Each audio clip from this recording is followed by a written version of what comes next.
The Shadow of Fu Manchu. Based on the stories by Sax Roma.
The discovery of a plaque bearing the insignia of the Sea Fun convinces Superintendent Weymouth and Dr. Petrie that agents of Fu Manchu and the Sea Fun are responsible for the disappearance of the body of Sir Lionel Barton from his camp in the Valley of the Kings. In a photograph supplied by Rima Barton, Sir Lionel's niece, Shan Greville, his secretary, recognizes the features of the mysterious Madame Ingomar under the disguise of an Arab woman. Accompanied by Greville, Weymouth examines the tomb in which Barton has been excavating, and in the sarcophagus discovers the body of Sir Lionel. He's dead, Weymouth. Look at those cold gray features. This can't be catalepsy. Steady, Greville. We'll soon know. It's fantastic. If he is dead or alive, who stole his body and why? That's a question. Why was he brought down here and hidden in this coffin? I'd give a great deal to know the answer to that. The shock has done you in, man. Go up above and tell Petrie. Send him down with his antidote. But No buts. Go along and hurry. Ali stays with me. I'll go. You're sure there's nothing I can do? Nothing. Get along. Right. I'll send Petrie at once. Weymouth Effendi, it is black magic. It is forbidden, this tomb. Everyone has told me so, and it is true. It would appear so, Ali. It is so, Effendi. Oh, Allah is great. I testify that there is no God but Allah, and Muhammad is his prophet. Shandy, do you really think Dr. Petrie... I don't know. I wouldn't hope for too much. This mysterious antidote seems utterly crazy to me. Such things are outside human knowledge. Listen, Shan. While you were down in the tomb with Mr. Weymouth, I went to the door thinking perhaps you might be coming back. You know the path that leads up to the plateau? To, La Fleur shaft? Yes. I saw a woman hurrying across the top. She was outlined against the sky. What native woman, Shan, would be up there at this time of night? You're thinking of Madame Ingomar, of course. I'm sure it was she. She's dreadfully evil, Shan. I've caught her looking at you when you didn't know. And I thought... Well, you thought what? I thought you found her attractive. She's bad, Shan. She affects me in the same way as a snake. She has some uncanny power. And that's why you ran off to Luxor? Well, yes. You women are superstitious. Maybe. But women are often wise as well. And some women, Shan, bad women, are witches. You're right, darling. And it was Madame Ingomar that you saw. I'm almost positive of that. And just as she disappeared, a man followed her. He was crouching low and running. You recognized him? Well, I only caught a glimpse, but I'm sure it was that Arab who came into camp a few days ago and insisted on seeing Uncle Lionel. You mean that gaunt-faced fellow with the steely gray eyes? Yes. He told me rather bluntly that he had no business with me, but must see Sir Lionel. He spoke queer Arabic. I finally told him to go to the devil. By Jove. That was the evening before Sir Lionel. Yes. That same man was following the woman along the ridge tonight. Effendi. Quick, please. His camp bed. What? Sir Lionel's? Yes, I must take it to the mouth of the old shaft. I was told not to disturb Forrester Effendi or Captain Hunt, only you. Ali, tell me quickly, Dr. Petrie. Yes, it is true, lady. It is black magic, but it is true. Barton Effendi opened his eyes. He spoke. Oh, thank heaven.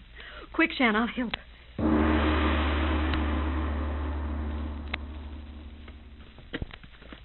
There they are, at the mouth of the shaft. Here, Greville. Hurry. Dr. Petrie, tell me, is he... Alive, my dear, unconscious. But carrying him up the ladder was exhausting to him. Take a bit of time. Ah, there, you see? He's looking at you. Oh, Uncle Lionel. Now, there, my dear. He isn't quite strong enough to do much talking now. Come. We'll take him to the Winter Palace Hotel in Luxor as quickly as possible. Can't risk the longer trip to Cairo just yet.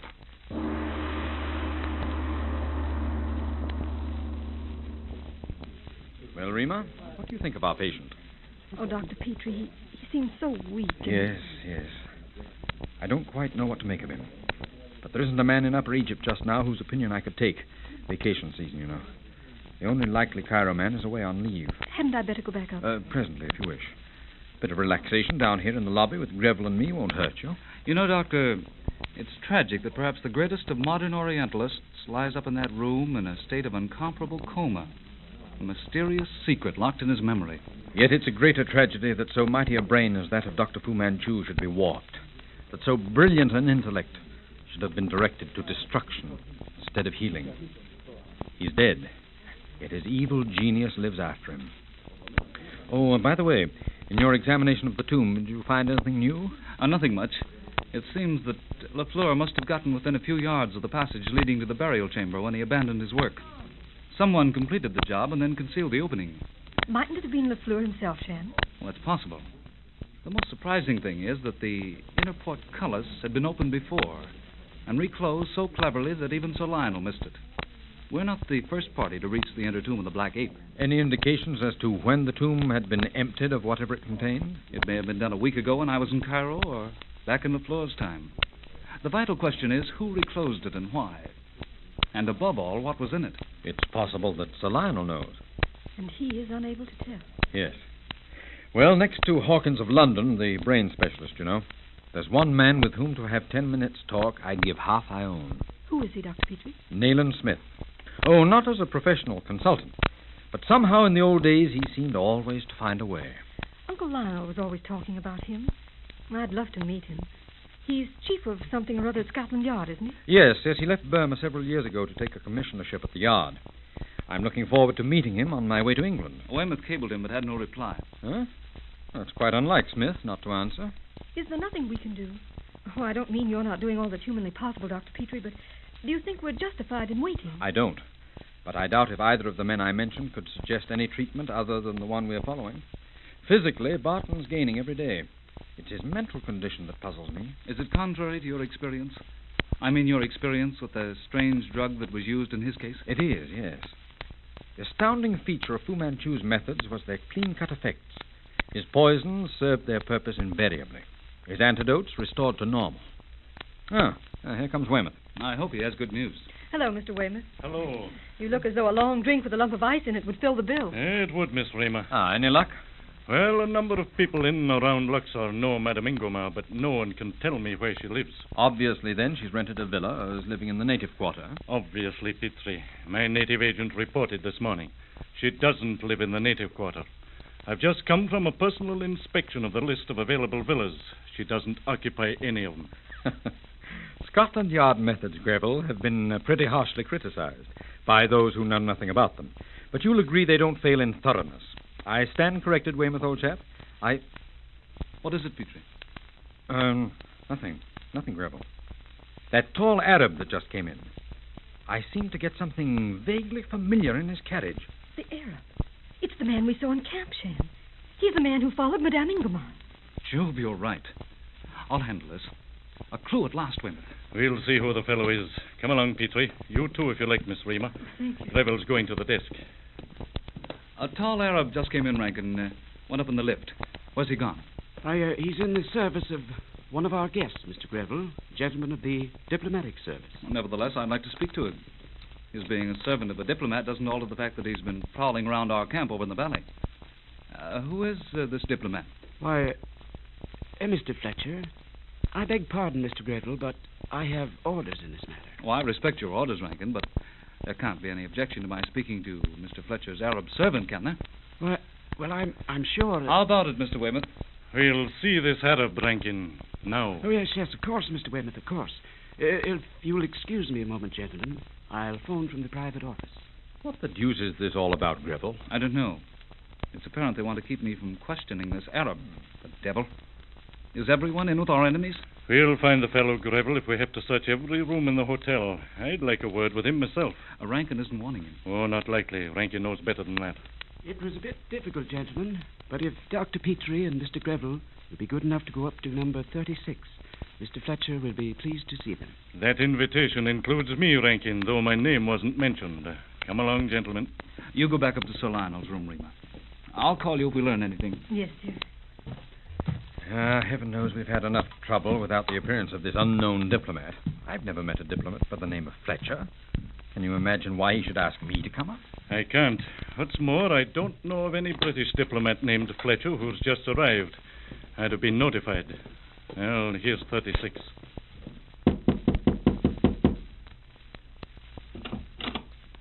Come in, gentlemen. My name is Fletcher, Dr. Petrie, and Mr. Greville, I believe. And Weymouth. I thought there was a bit of a mystery here. Since when, Fletcher, have you become a diplomat? Gentlemen, meet Inspector Fletcher of Scotland Yard. Quite a surprise, Weymouth. Mutually so, eh? It is my Arab servant that you gentlemen want to see. Step right on through into the next room, please. There he is.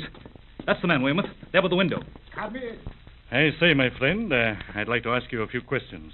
Allah grant I may know the replies to the Effendi's questions. You'll know them right enough, Habib. Perhaps, Sidi. If Weymouth Effendi will ask, it may be that I shall answer. So you know me, eh? Well, then you'll know that I... Know you, Weymouth. God bless you, old chap. And you, Petrie, come in. You old man.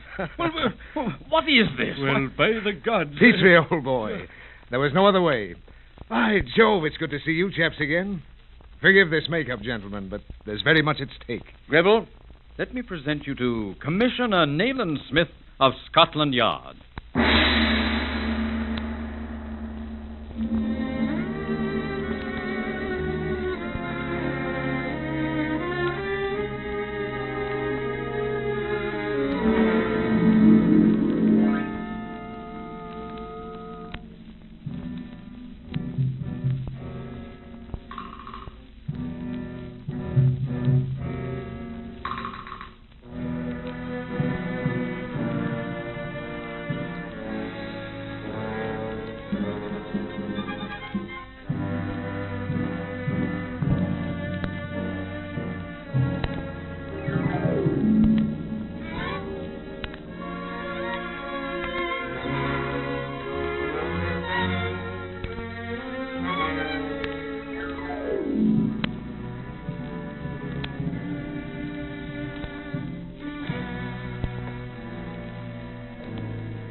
The shadow of Fu Manchu.